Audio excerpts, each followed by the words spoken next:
Hello, welcome to Conscious Woman Rising, the Conversations podcast. I'm Dipika Delmenico, founder of Conscious Woman Rising and host of the Conversations podcast. And today I am so thrilled to be in conversation with a really, truly extraordinary human being, Dr. Sue Morter. Many of you listening will be familiar with Dr. Sue and her life work, but a very brief, abridged bit of information about Dr. Sue Morter. Dr. Sue Morter is a master of bioenergetic medicine and quantum field visionary. She is the founder of the Morter Institute and utilizes the embodiment of high frequency energy patterns to activate full human potential. Boy, she sure does. Her life work is really about elevating human consciousness into life mastery. And Dr. Sue is the best-selling author of the Energy Codes, the 7-step system to awaken your spirit, heal your body, and live your best life. And she teaches thousands of facilitators globally, training them in the Energy Codes and work, and has created Body Awake Yoga, and is the co-creator of BEST, Bioenergetic Synchronization Technique. So I personally experienced the healing benefits I have personally experienced the healing benefits and embodied power of Dr. Sue's work over the years and participated in live trainings. I've done the Energy Code Facilitator training and can really attest to what a powerful embodied master Dr. Sue is. And one of the things I really love about Dr. Sue is her sense of fun, spunk, and what I would say is a real kick-ass live this life soulfully attitude. So welcome, Dr. Sue. Oh, thank you so much. It's a delight to be here with you and to connect with you again. And I look forward to where we get to go today. You mentioned about spunk and fun and delight, comes out of my mouth the moment delight as soon as I connect with you. And, really mastery is about living life from this perspective. Once we have an understanding of who and what we really are, and we learn to embody and apply that into life's happenings, it truly becomes a joyous experiment and a play that we get to delight in. And until we come to that realization, it's hard and we struggle and we get caught up and snagged in all sorts of things. And so I'm hopeful that our conversation today will allow people to find some ways to land in a deeper truth of who they are, so that more joy and more delight and more spunk can come up through everyone that is gathered here. Yeah, for sure. I love what you've just said, and especially because, to my understanding, mastery comes through practice, and so people are wanting mastery, but the dedication to oneself to really be in practice each moment is fundamental. Yes, it is. We're so used to being identified as our personality, these default characteristics that we've decided about ourselves based on trial and error, or something someone said to us or told us that, oh, you're very shy, or oh, you're very creative, or I'm not very this, or I'm not very that. And all of that idea comes from early on not having any idea of who we are. I mentioned it like we land here and we sort of splat, and it's kind of a rough landing. And in that splat, our mind goes one way, our body goes another way, our breath is hanging out, spirit is trying to figure out, do I really want to come into this life and do this thing because it doesn't look so safe just yet? And so in the midst of that, those years, we start developing, hey, I have to have some survival, tactics, some strategies here to live, to be safe, to be okay, to fit in, to belong, to be loved, to be, safe. And so in the midst of building all those strategies, we weave together an idea of who we're supposed to be being. And we do it for so long, and we get so enmeshed in it that we actually start believing that that's the only option, that is who, in fact, I am, when in reality, it just began as the best idea I could come up with at the time. we hear people say, well, it seemed like a good idea at the time. And it did, but it will never lead us to a fulfillment. It will never lead us to the life that we're really destined to be living if we built an idea of who we are kind of unconsciously in a fight or flight state in terms of trying to be safe or be loved or belong. And so, when people get on through life, they start suffering. They start feeling the pain of that, and they start searching. And then they end up in a podcast like this, and they start to put the pieces together, and it's like, oh yeah, that's right where I'm at. And now hurry up and tell me what I can do about it, what I can do with those circumstances. And the good news is, everyone is destined to awaken to a deeper, more true and valid version of who they are than they've ever imagined even. So that's the fun part.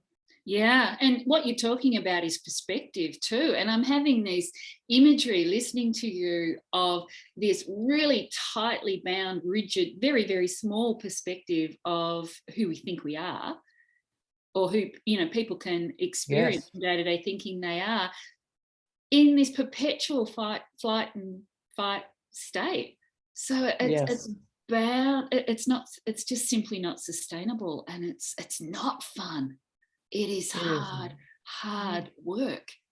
Yeah. Imagine running from a bear every day for 50 years, ouch.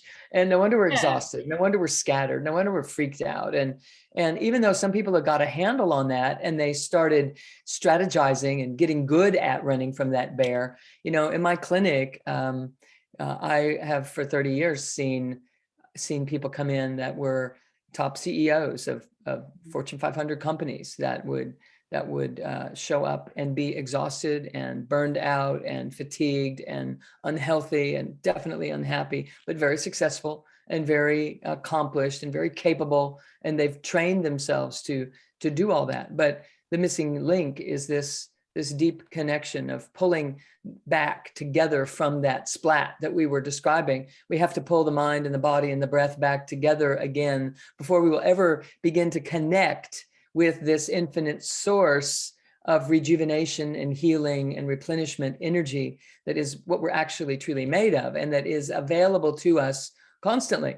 But we've been raised in cultures that don't know about that. And so they didn't teach us about that. And so, we have to discover it on our own, but that's okay. We're built for that. We can discover it. And it's actually kind of why we set up this whole thing the way that we did before we ever came in here to this earthly experience. It's a giant puzzle, truly. And it's not that difficult to solve, even though at first it feels like the Rubik's Cube. Like, how in the world do you get all these orange colors on one side of this cube and this box and the green over here when there's so many options? And yet there are some central things that we can do that begin to turn it into an adventure rather than a something that we're trying to survive. And how, unless people pull it all back in, as you've just so succinctly described, how can we even really know what we want? Really tough. Can we know what it is we're even pouring all our energy into looking for? Right. Here's the deal. We're going to feel our way into it. When we get smart enough to lay down all the ideas that are being fed to us from the media and from, life circumstances and everyone else's, challenging strategy that we've been kind of shuffled into thinking about or believing that we have to do, we eventually sit down inside of ourselves and start doing it our way. I've had the opportunity of speaking and working with patients and clients in their 80s and 90s many times throughout my clinical experience. And what I love about working with the elderly is that, and a woman comes to mind right now, just as we're talking, 96 years old. She was the spunkiest, most vibrant woman you'd ever hope to meet. She'd come in and plop herself down on the treatment table. And I was doing some physical medicine, energy medicine types of things with her years ago. And I would ask her, what's the secret to you, to you? How did you do you this way? And she said, I decided not to wait until I'm as old as I am to do it my way, because my mother lived a long time also, and she didn't do it her way until she was in her 80s. And she finally decided to just live and let live, not try to do it somebody else's way, but just to listen and go with what she felt to be aligned for her. What was her truth? What was her gig? And so my patient had then decided to take that on, and she lived to be over 100, and she was spunky right up until she exited. And it was because she had decided early on in her life, I feel, that she wasn't going to worry about comparing and measuring and competing. She was just doing her thing. She was doing her thing, and she didn't know if anybody else was doing their thing the same way or not. And it really didn't matter to her. It really honestly didn't matter to her. She was truly in a live and let live kind of disposition. And I found that very inspiring. And it certainly has stuck with me in working with lots of patients who are stressing and striving so hard, constantly comparing themselves to, their industry or their world or their siblings or their parents or, whatever it is. It's such an easy thing to get caught up in. And it's a sign that we are living as the personality instead of living as the soul, because the soul doesn't really matter how we accomplish fulfillment. It's just interested in the experience of fulfillment. The soul is fulfilled. And when we are identified as the mind is nearly never fulfilled. And if it is fulfilled, it is only for a short time. And then another problem arises and another problem arises, because it is designed to solve problems. The mind is designed to solve problems. And so it subconsciously is creating problems so that it can solve them, so that it can feel itself being alive. And when we are identified as the mind, as the personality, instead of as the soul, it's just a roller coaster ride. And so what I'm doing is teaching people how to live as the soul that has a mind, instead of living as a personality that has a soul. And so it's a quantum flip. We have to flip it over. And in that flip, everything changes. We feel what matters to us. We feel when joy is rising up, and we feel when there's a compression and a contraction. And those compressions and contractions that we, inadvertently label anxiety are actually attempts to steer us in a different direction. Stress and anxiety and these things that we try to outrun or to cure or to heal or to stop or get rid of are actually the road signs that are trying, if utilized the way that they're meant to be utilized, trying to steer us in the direction of our true path. And yet, because we mislabel them, we misinterpret their presence, and we do not receive the gift of guidance that is actually attempting to unfold. And so this patient that you speak about, she obviously recognized this early on, and she was able to establish herself in the soulful business of being who she was. Yes. But that's the thing, isn't it? We don't take care of our real business. Like, we're so influenced by things that are external to us. And personality, the personality, living from the personality self or protective personality, just seems to feed and feast on that. Yes, indeed. The personality is trying to fit into this external world. And what quantum science is showing us is that the external world is just a reflection of what we're allowing to be true for us and what we're not allowing to be true for us. And when we take care of our own business, that external world seems to be changing, but it's really just because we're projecting something different onto this giant movie screen that we're walking through. So think of it like we are a projector. We're projecting a movie through us onto a movie screen, and then we're walking into that movie constantly. And as such, it's like this 3D movie. And so when people are unkind to us, it's because we're here to develop how to say no, how to extract ourselves, how to lead, how to put our foot down, how to integrate inside of a situation. Perhaps we're here to learn how to lead with love and demonstrate what loving connection would be like, instead of fighting back when someone's fighting us and projecting their angst onto us. We project our angst back onto them, and the next thing you know, we have a war or we have a fight. and we have a relationship that doesn't work out, or we have a relationship with our kids that doesn't work because we can't communicate, or with friends and beloveds, of course. And so we're here to learn how to change what it is that we're projecting into the world and do our own business, take care of our own business, so that we are able to project something that is more whole, that is more lucid, that is more awakened, that is more integrated. And as such, we are able to live the life that is joyous living, live a life that is fun to live a life that is delightful to live. And all the while we're embracing the things that come up, that push the buttons that we developed long ago and trigger us.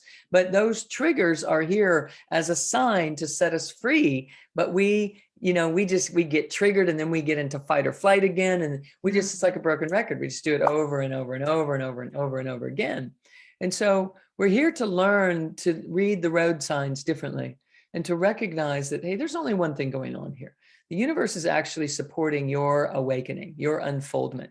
It is designed for you to be free. And while you are busy fighting against the universe, you're creating pain in your life. And if you were to embrace everything that's happening one thing at a time, you will find that you actually are being supported into accepting and acknowledging and awakening to your greatness, and that there is always only ever support for that. Sometimes people will say, well, how can you tell me that being abused in my early life was supportive to me? How is that supportive? Or being abandoned, how is that supportive? And, I've worked with many of these things myself personally. And I've also worked with lots and lots of patients that have been through this, and lots of clients in the workshops that I teach around the world. And as I am encountering these, and even more so now online with people around the world, since we've all been, indoctrinated into another form of connection. And what I find is that the sooner we realize that if I had needed the support, it would have been there. And if I didn't have that support, the universe was actually waiting for me to recognize my bigness, recognize that I actually didn't need the support that I thought I needed. I wasn't as inept as I thought I was. I wasn't as inadequate. I didn't need all of the care and support that I inherently thought that I did. And if I do need that support, I can supply it for myself right now. I can learn how to do that. And this is one of the things that I teach people, of course, along the way. And if I had been abused, then perhaps it was through that. I can speak personally about this. There was abuse in my life early. And because of that abuse, I started seeking more information. I started seeking guidance and help me understand this. And it led me to meditation. And inside of meditation, had a huge awakening. Multi-dimensions started opening up to me inside of meditation. Changed my life. Now, not everyone that sits down in meditation has experiences like that, but we can have conversations about what those realms are chocked full of, and what we each are made of. And people can learn these things whether they have a direct contact experience or not. And this is what I love sharing with people. One of the main things that will come through in those teachings is that if abuse was there was an energetic that you were wanting to absolve, that you were wanting to learn about, you were wanting to find yourself in the face of these rocks in the river or these blockages in the road. You were wanting to polish yourself against something, and it was steering you into a real focused version of yourself. And if you can release the idea that damage was done and that damage is irreversible, it will actually become one of the most empowering components of your life experience. We just have to learn how to begin to turn that around. And the beauty is, the teachings are here. We're able to translate that and help people all the time to see these happenings in their lives as actually great opportunities to embrace their greatness, rather than something that takes them out of the game and suppresses them for the rest of their lives in pain. So there are many, many opportunities available to us. We've just been living in a culture that didn't really know how to grow us up in that way. But we are awakening now in mass to a much larger degree. and people are curious and people are leaning in, and it's starting to feel doable to people. Like maybe I could with the right instruction unpack this, and I could actually set myself free, not in spite of what I've been through, but actually because of what I've been through. And I could discover a greater version of myself than maybe I ever would have known if those sets of circumstances hadn't happened in my life. This has been the case for me. I know that I am more awake today because of those challenges that occurred in my life than I ever would have been had they not occurred. And I have a deep appreciation. It doesn't mean that we have to suffer and be abused or abandoned in order to awaken to our greater selves. But I'm just saying to those listeners that have been, that is no longer an obstacle in your life. It's actually going to be a stepping stone, a rung on a ladder that allows you to climb up into a new way of living that is filled with love and fulfillment and safety, more than safety, a sense of creatorship and command in your life experience rather than being victimized by something that has occurred. So I'll stop there and see where you want to go. And the thing is that at the moment, like at this moment in time, so many people, whether what you've just shared and described has been somebody's personal experience or not, certainly the obstacle part people can relate to. And the obstacles just feel for so many people insurmountable at the moment. And I mean, we just have to look at, if we look at the news or events, calamities, natural calamities and disasters, wars, everything that's going on outside of us, what you're describing still applies, that there's this opportunity to grow from the obstacle. The obstacle is, you know, it's again, how do we flip to be able to soulfully recognize the grace or the gift in the challenge? Exactly. It's really pointing us back toward the self, rather than continuing to try to only deal with the circumstances at hand in the world today. Recognize that there is one place that I can go that is going to allow a sense of stability, a sense of self, a sense of equanimity, a sense of capability, and it is more deeply anchored within my system than I've been referencing. If we've been spending our lives externally oriented, which is what we do after the splat, we start looking to the outer world. Who am I? Am I safe? Who are you? Who can I count on? What do I do here? And we build these relationships and ideas of who we are based upon an externalization of power. And because we can't feel our own power in the splat. And so when we learn to come back home to ourselves, bringing mind and body and breath physically, working with the energies of that, it automatically begins to establish a sense of self, a sense of groundedness, a sense of wisdom, a sense of knowing.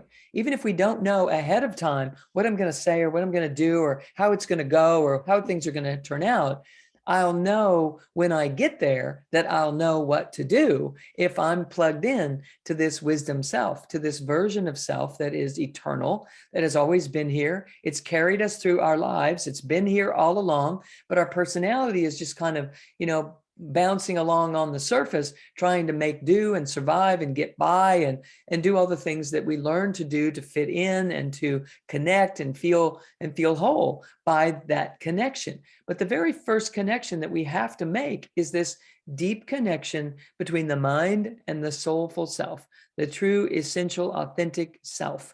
We have to take care of our business that gets in the way of staying connected.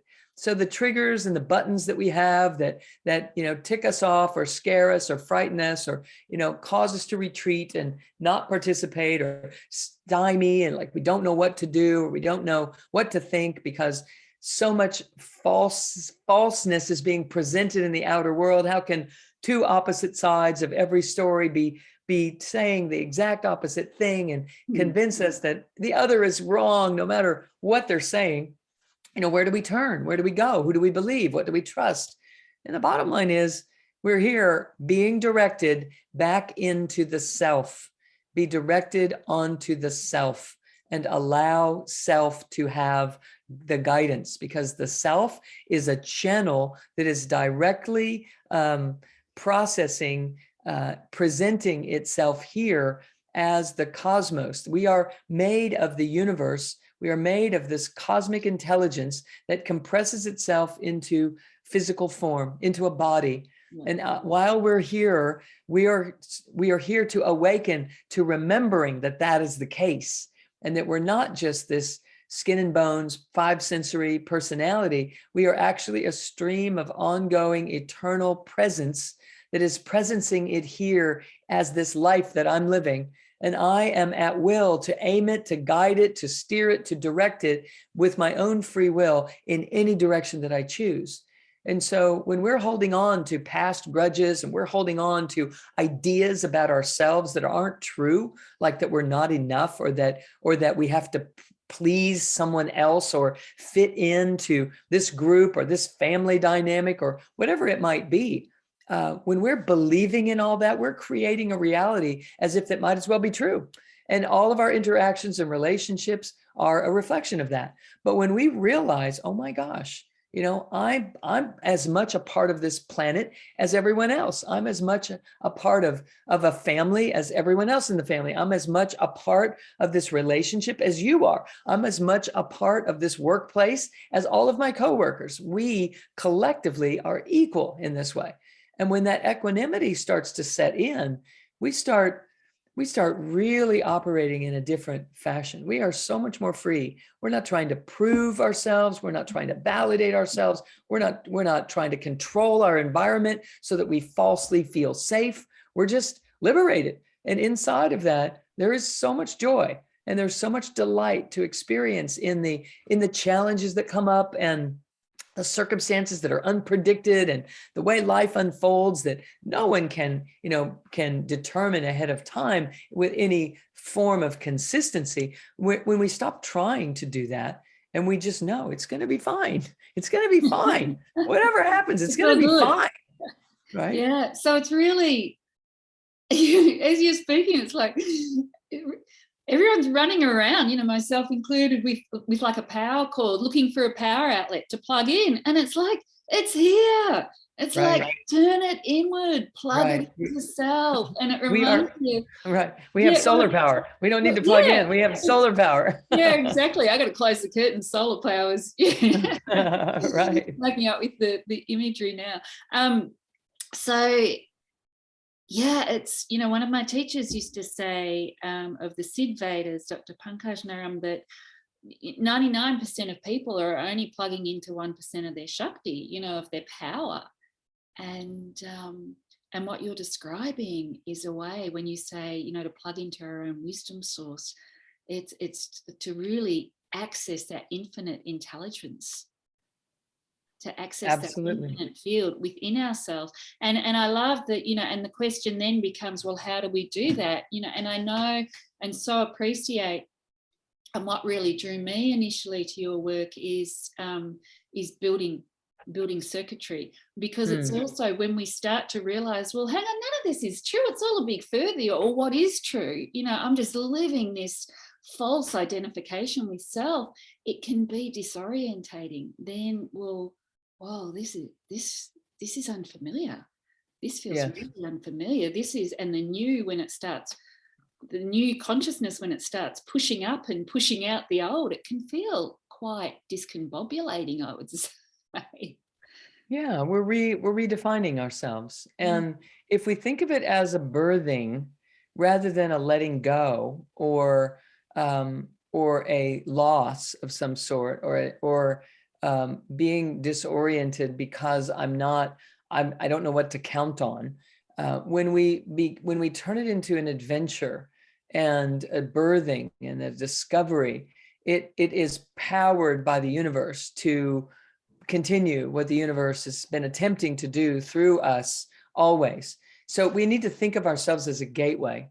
We are a gateway through which cosmic intelligence, universal intelligence, source can bring itself into this third dimension, into this physical world.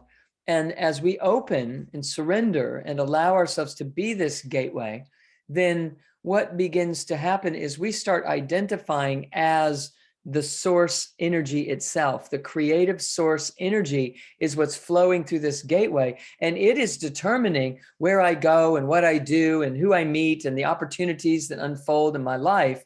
And as I am an active participant in that, I start to identify as that. I relate to it. It's not something I have to go and find. It's something that's constantly here as the presence of my life.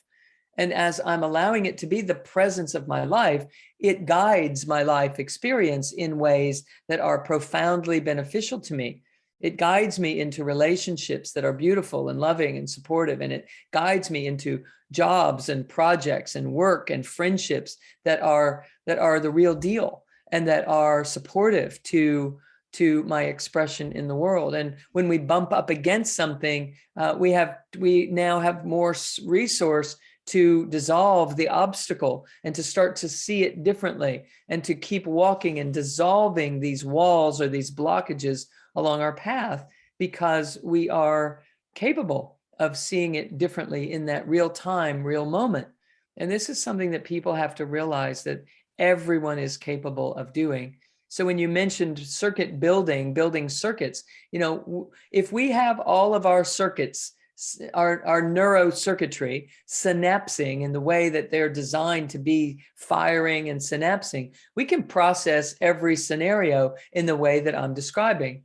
And if we have short-circuited along the way, if we've been in circumstances where we drew conclusions, well, that's never going to work. I'm never going to do that again. That was horrible. That hurt like crazy. Not going back there no matter what. When we start doing that, we short circuit, we shut circuits down, and picture it like, a breaker box in your house where all the electrical panel is operating all the power to the house. And if you went in and just shoved, some of those circuit breakers and turned them off, 25% of them turned off, your house would be a little dysfunctional.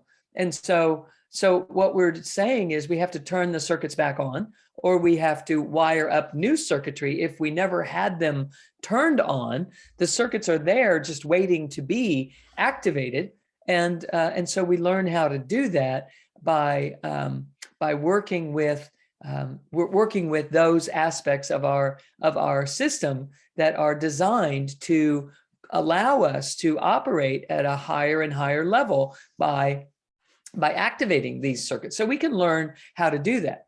And everyone can learn how to do that. That's something that everyone needs to understand, that it isn't hard to do. We're built for it. It's just that no one was teaching us how to do that. In fact, it would happen automatically if people were living seated in the true authentic self.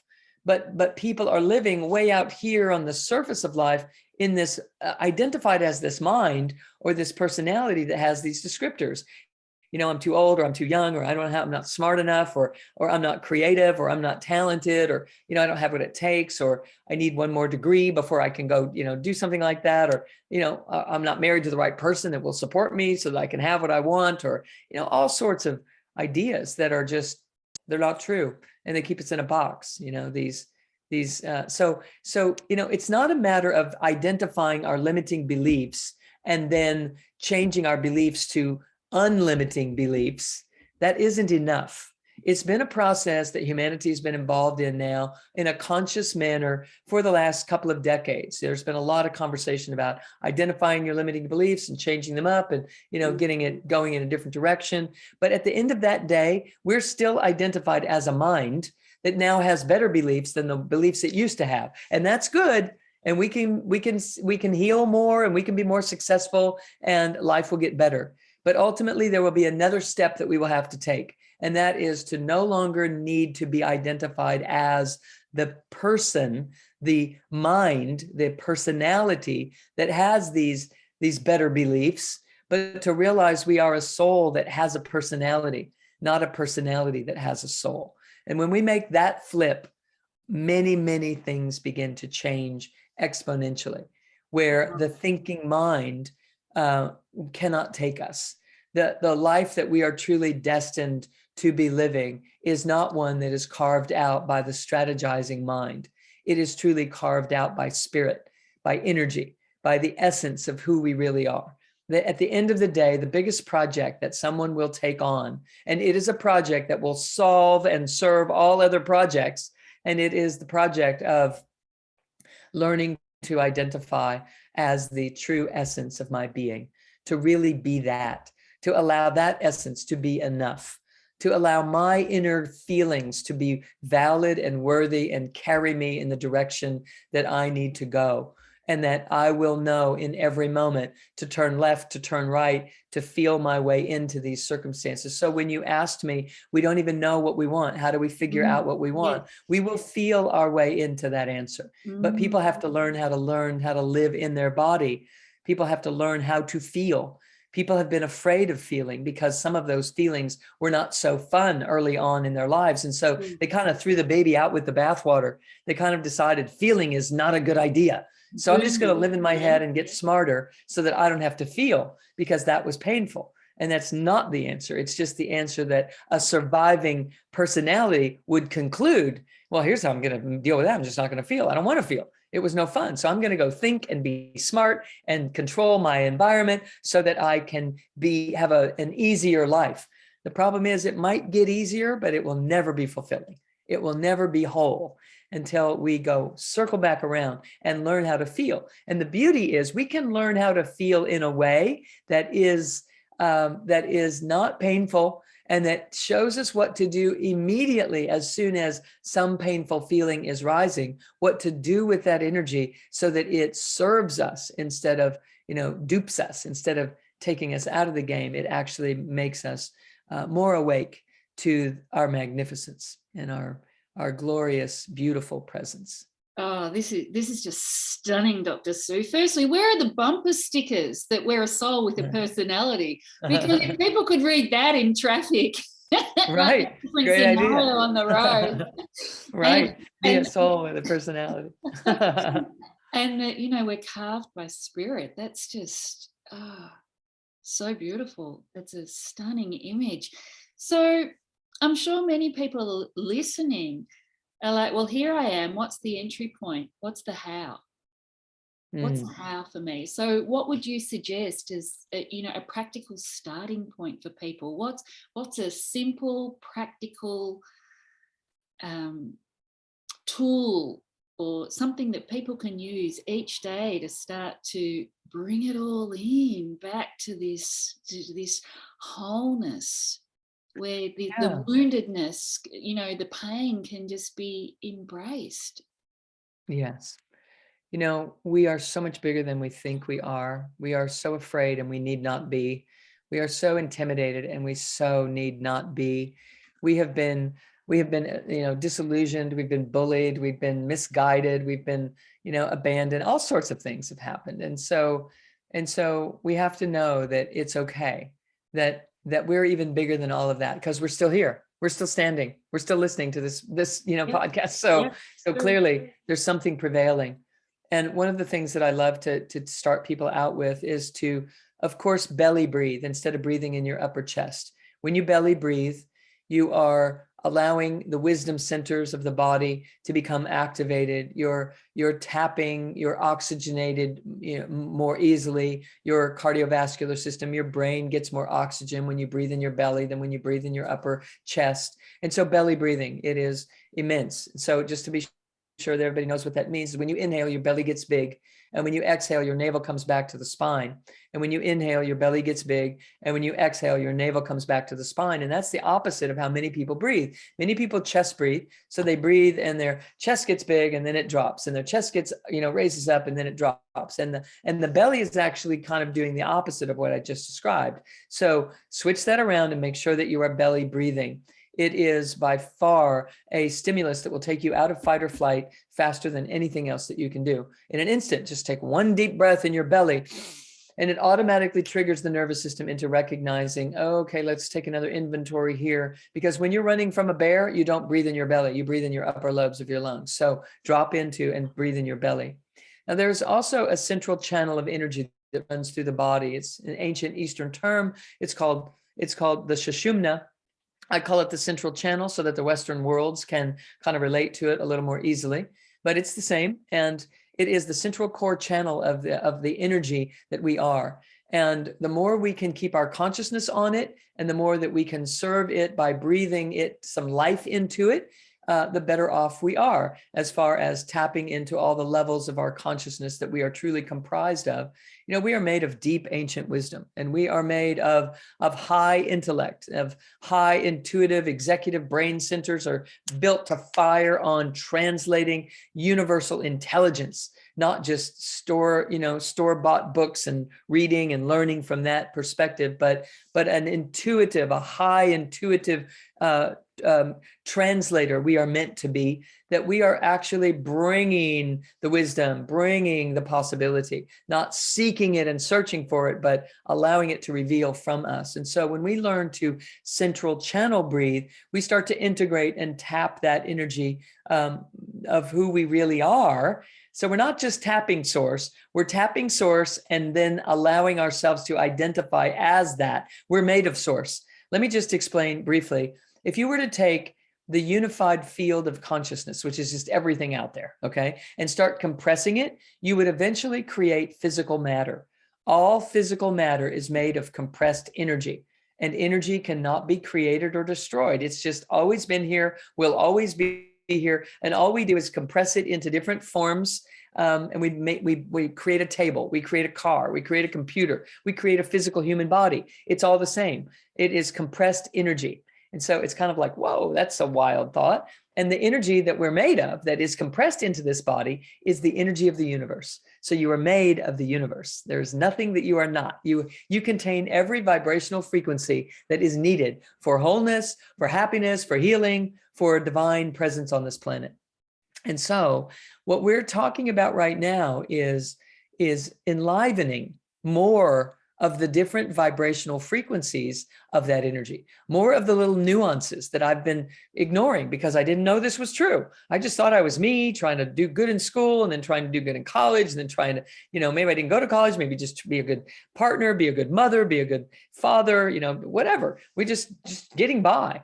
And no one ever really stopped to explain, oh, by the way, you're made of God stuff, you're made of source energy. And your job is to bring it, let it be free, set it free out into the world. You came here to bring the medicine of you into this, into this reality. And so when we start thinking about it like that, it's okay, that sounds good. I'm interested in doing that. How do I do that? Because I can't, I don't know how. And the answer, number one, is don't say I can't any longer. And begin breathing in this central channel, because it will start to enliven more parts of your consciousness than you've ever breathed life into before. And when that happens, those parts of you are going to start to play a role in the decisions that you make. They're going to play a role in the filter that you use when you're watching a movie or seeing what's on the news or watching someone do something, unexpected on TV that is just like, oh my gosh, I can't believe this is going on. And we get mad or we get angry. Now we can see it from a higher bird's eye perspective, because there's more of us here looking at, we have more information to draw on. We have more circuitry to interpret the things that we're experiencing in life. And the more circuitry that we have in place, the greater sense of peace that we have. And so there is something that we have to learn to do to animate that. And it's much more involved than I can just say here in 5 minutes. Sure. But I do want to set everyone in motion in every way that I can in the amount of time that we have. So imagine that there is a channel, a tube that runs from above your head through the center of your brain, through the center of your throat, through the center of your chest, like a giant, long fluorescent light bulb, for those of you that remember what those are, before the land of LED lights. And this tube runs from, the center of your brain, the center of your throat, the center of your chest, the center of your belly, right down through the center of your spine and down into the earth. And it's a channel of energy. It's a channel of high frequency energy. So you could envision it like the highest frequency version of energy, light. So there's a channel of light, a tube of light that runs down through the middle of your body. And if you could allow it to exist by putting attention on it and breathing through it, you will start to enliven it. And as such, and this has been taught for thousands of years, as such, it will, when it becomes enlivened, it will start to have an influence on different energy centers in your body, which are often called the chakras. In the Western world, they would call them energy centers, just because they're trying to have a separate identity for some reason, but it's a chakra system. And it doesn't have to be this airy-fairy woo-woo kind of thing for anybody who's listening that is like, yeah, I know about the chakras, but I hear, you know, the people that talk about it are, you know, kind of different than me. And just know that it's the center of your brain, and it's the center of your voice in the world, and it's the center of your ability to be unconditional, to forgive, and to begin again. And it's the center of your identity in the world and who you believe yourself to be. And it's the center of your own wisdom, and it's the center of your very belongingness. It's the center of your vitality, all of that. Those are energy centers in your body, and we're here to string them together, to integrate them together so that we're operating on all cylinders. And so if we were to take a breath from above our head, and just as if there was an opening like a whale has on the top of their head, or a dolphin, and breathe in through that blowhole at the top of the brain, and breathe in through, just imagine this, in through the center of your brain, through your throat, to your heart, and all the way down to your belly. Just inhale down this channel all the way to your belly. And then exhale through this channel down through the center of your gut, through the tip of your spine, and down into the earth. Exhale down into the earth.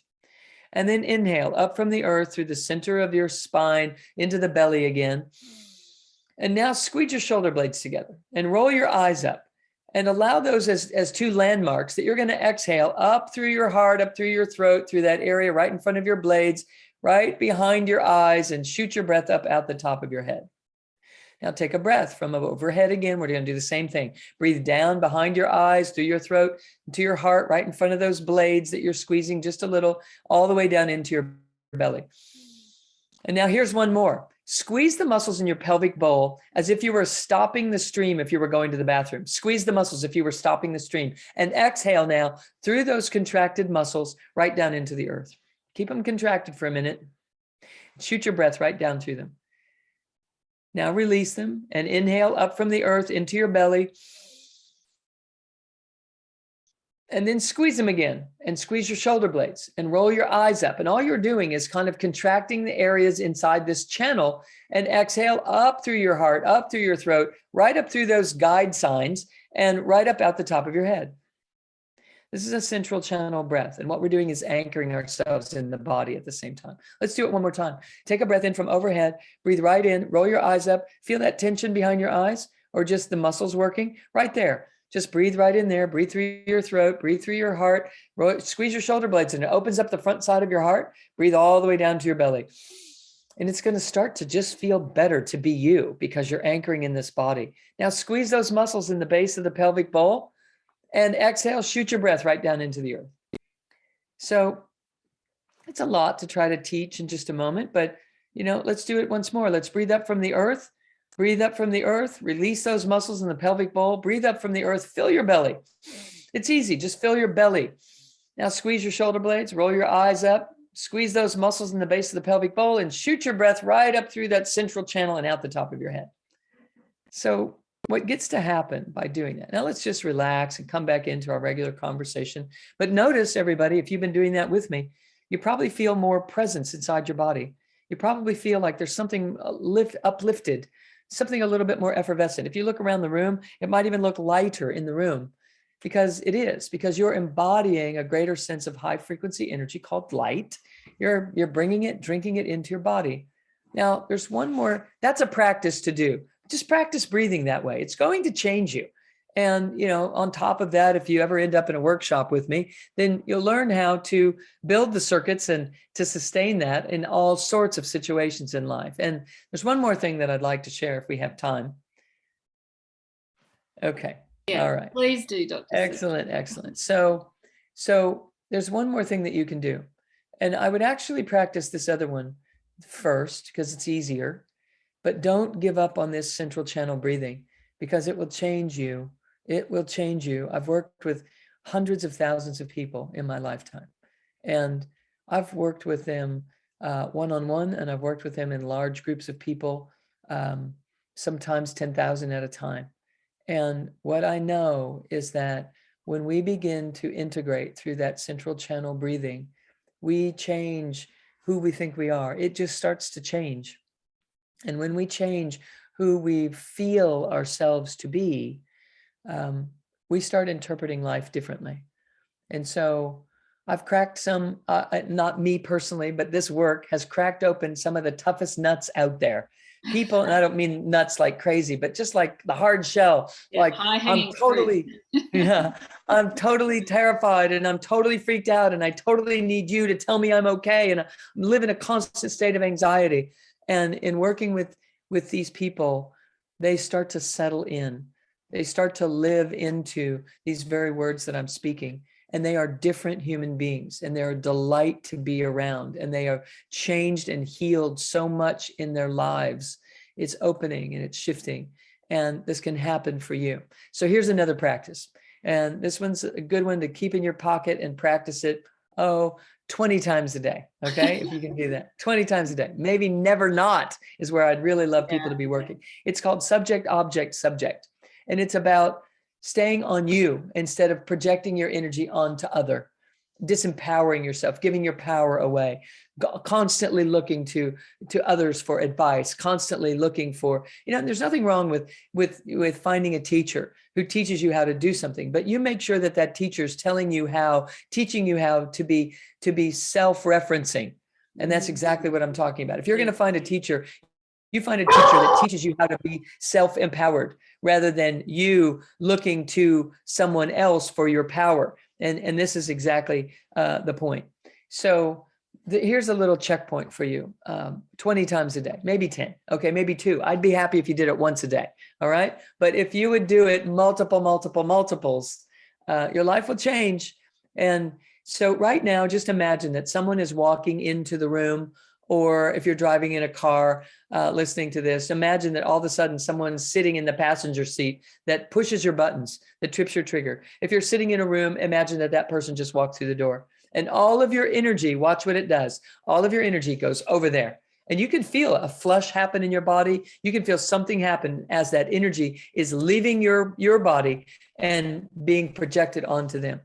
And it doesn't feel good inside your body in this moment. It feels empty. It feels vacant. It feels weak. It feels trembling. It feels needy. It feels desperate. It feels all sorts of things. And now I just want to invite you to keep that person in the passenger seat or keep them standing in the doorway, but you politely, just invisibly, secretly pull your energy back onto you while they're still standing there. Just claim it back onto you. Come back onto subject. Come back home to yourself. Leave them standing in the door. You're still available for conversation. Leave them sitting in the passenger seat. You're still open, but you're empowered now. You're rushing yourself back onto you rather than allowing your external circumstances to have such an effect on you that it disempowers you and splats you all over again. Okay? So no more splat. Coming back home, bringing your mind onto the body, and now take a belly breath. Take a belly breath. And as you're exhaling, shoot that breath down into the earth. And while they're still standing in the doorway or sitting beside you in the car, take a breath up from the earth, up into your belly, and then squeeze those muscles in the base of the pelvic bowl. It's called Mula Bandha. Just squeeze them, root lock, just squeeze them, and then squeeze your shoulder blades. Roll your eyes up unless you're driving in the car, and exhale right up through your body and exhale right out the top of your head. They're still standing in the doorway. They're still sitting beside you in the car. You're still listening to what they're saying. And you'll get good enough at this that you can do this while they're talking, and you can even respond. And then take a deep breath in from overhead, drink it right down through that tube, and exhale right down into the earth.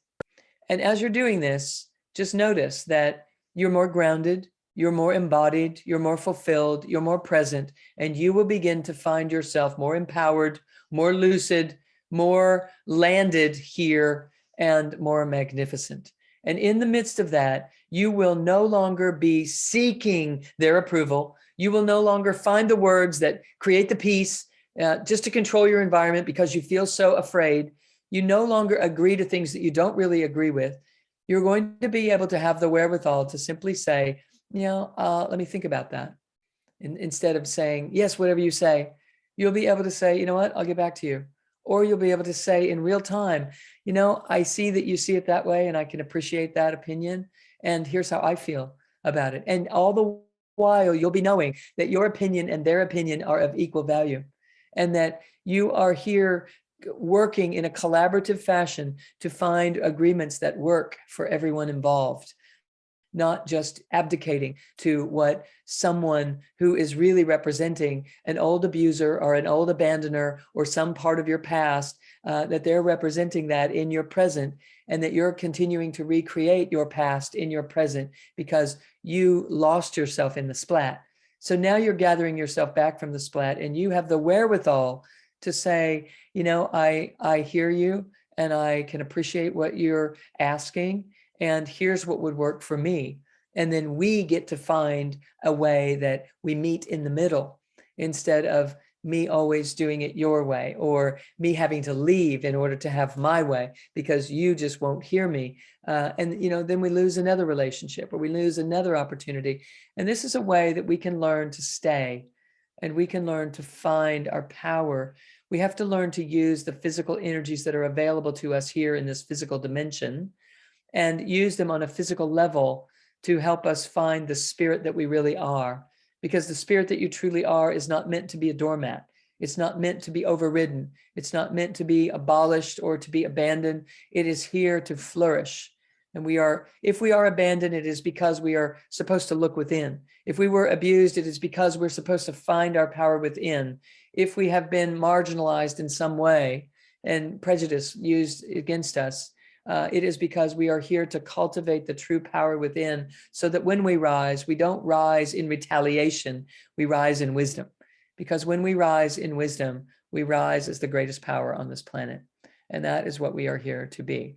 Not a reactor, not a better reactor, not even a responder only, but a creator inside of a set of circumstances that are being presented to us in a certain fashion, in a certain time, right on time, and in just the right way for us to awaken to our greatness. So we just have to learn how to begin to do that. So hopefully this subject, object, subject will be a start, and central channel breathing will be another start. And it will allow you to begin to realize that life is constantly showing you evidence that you are more than you thought you were. You are a stream of universal intelligence. You are a stream of spirit consciousness. You are a stream of eternal energy that cannot be created or destroyed. And when we start behaving like that, the world starts responding to us in accordance with that truth that we are allowing to animate through the gateway that we are. So I'll stop there and see where we need to go. Oh, wow. Thank you. This is just so wonderful, Dr. Sue. And so everybody listening, you've just been given two really potent, penetrating practices to master your embodied experience of self, of, living as a soul with a personality, as Dr. Sue has shared. So this is wonderful. Thank you. Thank you so much. So we could go, I could just listen to you until the sun goes down again and then rises. And I'm sure everybody listening can too. But, I suggest that people pause and listen to this over and over again, and to do these practices, the belly breathing and the subject. Yes. Do it, because as you said, Dr. Sue, when you build the circuitry, you experience the peacefulness, the inner peace. And that's the starting point. Yeah. We don't do things wrong. We cannot. We can only do them long. We might take too long to do them because we're just not accepting our greatness, but we're never making a mistake. We're just learning, and we're awakening, and we're, just don't have an opinion about it. Just keep going. Just keep going again and again. Lastly, I would say that when this person is standing in the doorway or sitting in the car beside you, and you feel it, you feel your energy being drawn onto them, instead of you keeping it on the self, onto subject, and it's going on to the other or to the object. Just claim it back and start breathing in this central channel. And then do one more thing. This is even a bonus little piece of tremendous advice here, or guidance, that if you notice where in your body you have an activation happening, because they're standing in that doorway and you have the history, or they're saying what they're saying in real time, or they're sitting beside you, and you're going to have a lump in your throat or tightness in your chest or a knot in your stomach, something in particular is going to grab your attention. And I want to invite you to give it a hug on the inside of your body. Find some way to contract the muscles on the inside of your body right there while you're doing this central channel breathing at the same time. And when you do that, you begin to build the circuits that we've been speaking about kind of briefly and vaguely today. But you will actually begin to forge some new circuitry if you breathe right through the area that has a charge to it, has a lump in your throat or a knot in your chest or a knot in your stomach, that when you pay special attention right there while you're doing this central channel breathing, you will literally start to forge new neurosynapses, and an electromagnetic energy channel will carve its way and be sustained by these new circuits that you're building, so that you don't have to keep doing this all the time. It literally becomes a sustainable new platform that you can climb up on top of and live life from higher ground. And, that's what we're here to do. So I love teaching people about these things, and have, been blessed in my life to have been exposed to lots and lots of high states of consciousness, and a training as a doctor in physical medicine and in chiropractic allows me to teach people how to embody this so easily. It's easy to do, and we just have to teach ourselves how to do it. So it's my pleasure to be here today and to share this with you. And should I ever meet you all in person, I look forward to that as well. Yes, yeah, and your service is just, it's deeply humbling and inspiring. And thank you for all that you've gifted and shared today. I love you, Dr. Sue. Thank you. I have so much love for you too. And thank you so much for what you're doing and for allowing people to connect, with such teachings. And it's very important what you are bringing to the world. So thank you for that. It is, we are more because of you. Thank you. Thank you. Yes.